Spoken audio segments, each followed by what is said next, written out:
নমস্কার। যুক্তি তর্ক সঙ্গে অর্কই আপনাদের স্বাগত। আপনাদের সঙ্গে আমি অর্কপ্রভ সরকার। আপনাদের স্বনির্বন্ধ অনুরোধ, চ্যানেল সাবস্ক্রাইব করবেন, থ্যাঙ্কস বাটনে ক্লিক করতে ভুলবেন না। 18ই জুলাই সকালে আমতলায় অভিষেক বন্দ্যোপাধ্যায়ের যে কার্যালয়টি ছিল সেটাকে বুলডোজার দিয়ে গুঁড়িয়ে দেওয়া হয়েছে। লিপস অ্যান্ড বাউন্সে নামে কেনা জমিতে এই কার্যালয়টি বানিয়েছিলেন ভাইপো। বিরাট বড় কার্যালয়, ভাইপো যেরকম হয় আর কি। ফেরেববাজ ভাইপোর কোনো কাজই তো সহজ নয়, সরল নয়, সোজা পথে নয়। 2-3বার প্রশাসন নোটিশ পাঠিয়েছিল, কতগুলো জবাব চেয়েছিল, কতগুলো ক্লারিফিকেশন চেয়েছিল, কিন্তু খোকাবাবু সেই ক্লারিফিকেশন দেননি। তাই প্রশাসন বাধ্য হয়ে বুলডোজার দিয়ে গুঁড়িয়ে দিল। কেন্দ্রীয় বাহিনীর জওয়ানরাও ছিল, এটা হওয়ারই ছিল, হয়েছে। তাই ভাইপো এবং তার স্যাঙাতরা প্রতিহিংসা করে সরব তো হবেনি, কিন্তু বেআইনিভাবে কিছু থাকলে সেটাকে বেশি দিন ধরে তো আর সহ্য করা হবে না। যা হওয়ার তাই হয়েছে। আমি অবাক হলাম রাজীব বন্দ্যোপাধ্যায় এবং শ্রেয়া পাণ্ডের বিস্ফোরণ। রাজীব বন্দ্যোপাধ্যায়ের মতো ভীতু রাজনীতিবিদ, আমিও 30 বছর সাংবাদিকতা করছি, প্রায় খুব ছোটবেলা থেকে, 21-22 বছর বয়স থেকে। আমি এত ভীতু রাজনীতিবিদ আমি দেখিনি। রাজীব বন্দ্যোপাধ্যায় সবসময় ক্ষমতার কাছাকাছি থাকতে চায়। 2021 সালে রাজীব বন্দ্যোপাধ্যায় যখন তৃণমূল ছেড়ে বিজেপিতে গেলেন, তার আগে অরণ্য ভবনে, তিনি তখন বনমন্ত্রী, আমি প্রায় যেতাম। আমার কাছ থেকে রাজীব দা জানতে চাইতেন কি করা উচিত বলুন তো।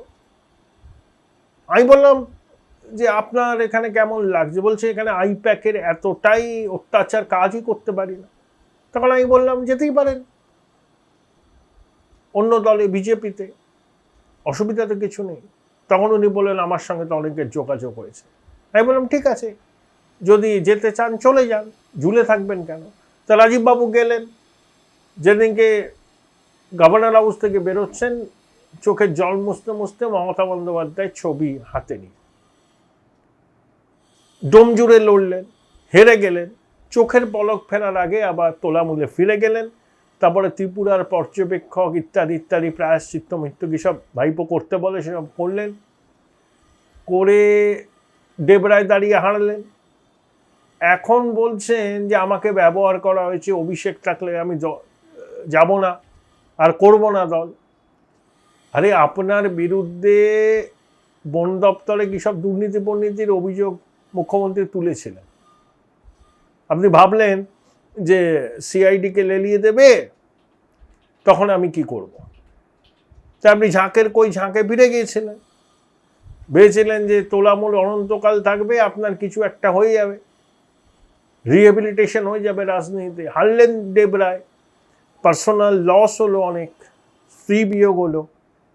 তা এখন আপনি অভিষেক বন্দ্যোপাধ্যায়ের নামে গাল দিচ্ছেন। কি বলবো আপনাদের বলুন তো? এসব বিলম্বিত বোধোদয় না, এটা ধান্দাবাজি, একেবারে ধান্দাবাজি। যান না ঋতর সঙ্গে ভিড়ে যান, তারই 16 কলা পূর্ণ হবে। শুভেন্দুবাবুকে দেখে শিখুন। অনিশ্চিত ভবিষ্যতের দিকে তিনি হাঁটা দিয়েছিলেন 2020 সালে ওই ডিসেম্বর মাসে গোড়ায়। সব ছেড়ে ঝুঁকি নিয়েছিলেন, খেটেছিলেন, ফল পেয়েছেন। আর আপনি ঝুঁকিও নেবেন না, একেবারে কি বলবো আর কি, শাসকের কোলে বসে রাজনীতি করবেন, এ তো হয় না। রাজনীতি করতে গেলে বিরোধী রাজনীতিও করতে হয়। সবসময় শাসকের সঙ্গে থাকবো এটা বললে পরে সুবিধাবাদী ছাড়া আর কিছুই বলা যায় না।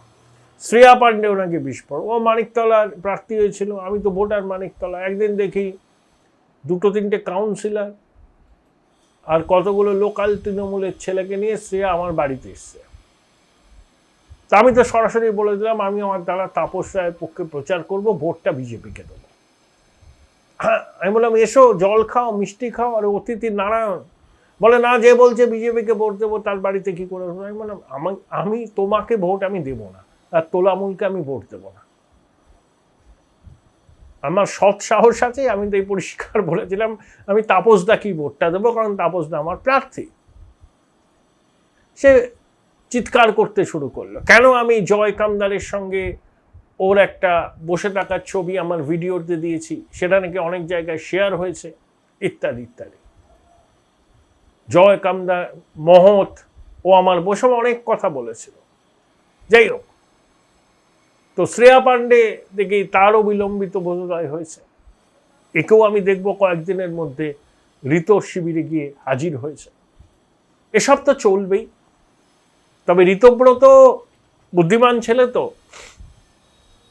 ওর রাজনৈতিক ক্যারিয়ার যদি দেখেন, ওই 2012 থেকে 26, 14 বছরের মধ্যে অনেক উত্থান পতন ইত্যাদি আছে, কিন্তু একটা সাংবিধানিক পদ তো পেয়ে গেল। এখন ঋতব্রত পশ্চিমবঙ্গের রাজনীতিতে একটা নাম, তৃণমূলের র্যালিং পয়েন্ট। কে না তার সঙ্গ পেতে চায় না? ফিরহাদ হাকিম চায়, অরূপ বিশ্বাস চায়, শ্রেয়া পাণ্ডেও পারলে কাল থেকে চলে যাবে ঋতব্রত শিবিরে। রাজীব তো গেল বলে, জিম্বোদা গেছে। তা ঋতব্রত বাংলার রাজনীতিতে একটা বহুল চর্চিত নাম, তাকে নিয়ে বিতর্ক আছে, ঠিক আছে, বিতর্ক আছে, সে বিতর্কের বিষয়টা অন্য, কিন্তু একটা বহুল চর্চিত নাম। তাহলে 21শে জুলাই মমতা বন্দ্যোপাধ্যায়কে কিভাবে চ্যালেঞ্জ ছোড়া যায়? কারণ ঋতব্রতরা 21শে জুলাই করছে মেয়র রোডে, দিদিমণি করবেন বিড়লা প্ল্যানেটোরিয়ামের সামনে, কংগ্রেস করবে শহীদ মিনারের সামনে, এনসিপিআইও করবে। এতগুলো 21শে জুলাই পালিত হবে, শহীদের থেকে মঞ্চের সংখ্যা বেশি না হয়ে যায়। তা মমতা বন্দ্যোপাধ্যায় বলেছেন যে কর্মীরা আসবেন, সমর্থকরা আসবেন, পুলিশ বাধা দিলে তিনি ঠেলার উপর না রিক্সার উপর দাঁড়িয়ে হ্যান্ডমাইক নিয়ে বক্তব্য রাখবেন। ঋতব্রত বন্দ্যোপাধ্যায় একটা জিনিস জানেন, যে মমতা বন্দ্যোপাধ্যায় এখনো তৃণমূলের কর্মী সমর্থকদের মধ্যে তার একটা তো প্রভাব তো আছেই। তৃণমূল যারা করেন তারা মমতা বন্দ্যোপাধ্যায়কে দেখেই করেন, কিন্তু ঋতব্রতরা চ্যালেঞ্জ নিয়েছেন যে মমতা বন্দ্যোপাধ্যায়কে কি বলবো আর কি, উচিত রাজনৈতিক শিক্ষা দিতে হবে। তাই 2-1 দিন আগে বিধানসভায় ফিরহাদ হাকিম, মেসিকাণ্ডের কলঙ্কিত অরূপ, ঋতব্রত আরো কয়েকজন মিলে বৈঠকে বসেছিলেন। সেখানে তারা তোলামূলের মানে কালীঘাট তৃণমূলের 21শে জুলাইকে কিভাবে ফ্লপ শোয়ে পরিণত করা যায় তার একটা মেগা প্ল্যান ছকেছে। কি সেই মেগা প্ল্যান? প্রত্যেকটা জেলায় জেলা সভাপতি যারা আছেন, ধরুন কেষ্ট, তার কাছ থেকে জানতে চাওয়া হবে কত লোক সে নিয়ে আসতে পারবে। ধরুন কেষ্ট বলল আমি 3000 লোক নিয়ে আসবো। এই সংখ্যাটা যখন বলছে দায়িত্ব নিয়ে বলতে হবে, এবং এই 3000 যারা আসবেন তাদেরকে একটা ঋত তৃণমূলের পক্ষ থেকে একটা ব্যাচ দেওয়া হবে। সেই ব্যাচ পরে যারা আসবেন তারা ঋত তৃণমূল, অর্থাৎ তাদেরকে পুলিশ আটকাবে না, বিজেপির কর্মী সমর্থকরাও আটকাবে না, এটা ঋত শিবিরের দাবি। আর মমতা বন্দ্যোপাধ্যায়ের শিবির থেকে যারা আসবেন, কালীঘাট তৃণমূলের ডাকে আপনার তারামণ্ডলের সামনে যারা আসবেন তারা তো এমনিই আসবেন, তাদেরকে চিহ্নিত করার জন্য কোনো ব্যাচ ট্যাচ তো দেওয়া হচ্ছে বলে আমি জানি না। তারা অনেক জায়গায় বাধার মুখে পড়তে পারে, সেটা মমতা বন্দ্যোপাধ্যায় আশঙ্কা প্রকাশ করেছেন যে পুলিশ বাধা দিতে পারে। তাই মমতা বন্দ্যোপাধ্যায়ের 21শে জুলাইকে ফ্লপ করতে তার নন্দী ভিঙ্গি ববি হাকিম, অরূপ বিশ্বাস, এদেরই একটা ব্রেন চাই যে এই স্পেশাল ব্যাজ ব্যবহার করার কথাটা এসছে। এটা ঋত লুপে নিয়েছে, এবং প্রত্যেকটা জেলায় যারা দায়িত্বপ্রাপ্ত লোক টোক আনার ক্ষেত্রে তাদের কাছ থেকে জানতে চাওয়া হচ্ছে যে ভাই কত লোককে আপনারা আনতে পারবেন বলুন, সেই অনুযায়ী ব্যাচ ডিস্ট্রিবিউট করতে হবে। অর্থাৎ ঋত তৃণমূলের সবাই যারা আসবেন তাদের প্রত্যেকে বুকে ওই ব্যাচটা লাগানো থাকবে। নাটক মানে মহানাটক, মানে চারটে মঞ্চ তো হচ্ছেই, যেটা বললাম, কালীঘাট তৃণমূলের, ঋত তৃণমূলের, ওদিকে কংগ্রেসের একটা অনুষ্ঠান, আর এদিকে এনসিপিআইও করবে বলছে। চারটে মঞ্চ 21শে জুলাইয়ের, ওই শহীদের থেকে মঞ্চের সংখ্যা বেশি। এখন শহীদ পরিবারের সদস্যরা কার মঞ্চে যাবেন, ঋত তৃণমূলের মঞ্চে না কালীঘাট তৃণমূলের সঙ্গে? এটা কিন্তু একটা $1 মিলিয়ন প্রশ্ন। তাদের আনুগত্যটা কোন দিকে, দিদির প্রতি না ঋতর প্রতি? এটা একটা দেখবার বিষয় হবে। মানে তাদেরকে নিয়ে দড়ি টানাটানি হবে কালীঘাট তৃণমূল আর ঋত তৃণমূলের মধ্যে। বাংলার মানুষ এই নাটক ভালোই তাড়িয়ে তাড়িয়ে উপভোগ করছেন, 200 মজা নিচ্ছেন। যে একটা দল 2025-এও 21শে জুলাই করেছিল, সেখানে কি জনসমাগম হয়েছিল, উপচে পড়া ভিড়। আজকে সেই দল ক্ষমতাচ্যুত হয়েছে, 2-2.5 মাসের মধ্যে তার কঙ্কালসার চেহারাটা বেরিয়ে এসছে। বিজেপি শ্লাঘাবোধ করছে, শুভেন্দুবাবু শ্লাঘাবোধ করছে, কারণ তিনি তো এইরকমই চেয়েছিলেন যে তৃণমূল বলে কিছু আর থাকবে না, আর যে বিরোধী হবে সেই বিরোধী শাসকের কথায় উঠবে, শাসকের কথায় বসবে। তো ঋত তৃণমূল বিজেপির কথায় উঠছে, বিজেপির কথায় বসছে। ওরা বলেছে ওরা রাস্তায় নামবে, আন্দোলন করবো, সব লোক দেখানো সাজানো চিত্রনাট্য মেনে যাই করুক, তাতে কারোর কিছু এসে যায় না। কিন্তু দিদিমণিকে আরো চাপে ফেলতে, আরো বেকায়দায় ফেলতে তার নন্দী ভিঙ্গিরা এই মেগা প্ল্যানটা রচনা করেছেন। যে ব্যাজ, কালীঘাটের বাঘিনী ভাবছেন যে দুধ কলা দিয়ে সব কালসাপ পুষেছিলাম, ভাবছেন। আসলে এরা তো কারুরই নয়। অভিষেক একটা মিটিং টিটিং করেছে, সেখান থেকে নাকি দাবি উঠেছে কর্মী সমর্থকদের ভবিষ্যতে এদের কাউকেই যেন আর না ফেরানো হয়। কিন্তু দিদিমণি তো ইঙ্গিত দিয়েই রেখেছেন, কেউ যদি ফিরে আসতে চাও আসতে পারো। আবার অনেকেই কিন্তু মমতা ব্যানার্জি শিবিরের সাথেও যোগাযোগ রাখছেন, সবাই জলটা মাপছে। আগামী দিনে যদি ঋত শিবিরে থেকে কোনো লাভ না হয়, একদল কংগ্রেসের দিকে যাবে, একদল মমতা ব্যানার্জি শিবিরের দিকে ফিরবে। অনেকে বলছেন আঁটি হয়ে গড়াগড়ি খেতে হবে ঋতব্রতদের, ওই সন্দীপন সাহাদের। জানি না, আমি সেসব নিয়ে প্রেডিকশন করব না, কিন্তু দু নৌকায় পা দিয়ে আছেন অনেকের আমি জানি, আছে না আনুষ্ঠানিকভাবে ঋত শিবিরে, কিন্তু নিয়মিত মমতা বন্দ্যোপাধ্যায়ের সঙ্গে যোগাযোগ আছে এমন বহু বিধায়ক এবং নেতা আছে। জলটা মেপে নিতে চাইছেন সবাই, কোন পক্ষে গেলে সুবিধা হবে। দেখুন, অনেককে তো আবার ভোটে দাঁড়াতে হবে। ঋত শিবিরে যাওয়া মানে পারসেপশনটা তৈরি হয়েছে এরা বিজেপির বি টিম। তাহলে আকরুজ্জামান, ইমানি বিশ্বাস, আরো অনেকে আছেন যারা সংখ্যালঘু বিধায়ক এবং সংখ্যালঘু ভোটে যেতে হিন্দু বিধায়ক। তারা কতদিন ঋতর টিমে থাকবেন, I have a great doubt. তারা তো কংগ্রেসের দিকে পা বাড়িয়েই আছেন, কিন্তু কংগ্রেস আনুষ্ঠানিকভাবে দরজাটা খোলেনি। যেদিনকে খুলবে দেখবেন অনেকে বেরিয়ে চলে যাবে। কংগ্রেস নিচের তলায় তৃণমূলের কর্মীদের নিচ্ছে, প্রতিদিনই যোগদান হচ্ছে।